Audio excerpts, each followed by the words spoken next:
Par exemple, plutôt que d'avoir un jacuzzi dehors, réfléchis plutôt à avoir une baignoire balnéo à l'intérieur. Ouais. C'est moins cher, ça fait des bulles et tu as moins de problèmes parce que la ventilation peut être mieux gérée. Qu'un jacuzzi à l'extérieur, c'est plus sexy, mais ça va te coûter beaucoup plus de problèmes. Pourquoi? J'aime bien donner cet exemple. Quand tu mets un jacuzzi d'extérieur, en général, tu l'encastres, tu ne le mets pas dehors. À part les jacuzzis en plastique, là, tu sais, comment on appelle ça, hors d'air, tu sais, tout que tu peux percer, quoi. Ah d'accord, oui, je vois. Gonflables, à part des trucs gonflables, bon bref.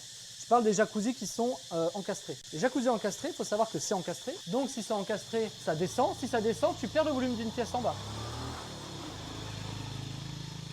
Du coup, c'est la même question. Est-ce que tu ferais ça sur une terrasse qui est en hauteur pour que ça vienne boucher ta pièce d'en dessous? Et donc, à la fin, faire une baignoire balnéo, ça peut être proposé comme un jacuzzi, ça fait des bulles. C'est moins cher, c'est plus pratique. Tu remplaces ta baignoire. Le coût d'une baignoire que tu ne payes pas, c'est le coût d'une balnéo que tu payes, qui fait qu'à la fin, ça fait des bulles quand même. C'est ce type de réflexion qu'il faut avoir en tant qu'investisseur quand on fait de l'investissement, des biens, etc. Et donc, ce qui est sur le papier, il faut toujours penser, oui, c'est joli, mais à quel prix?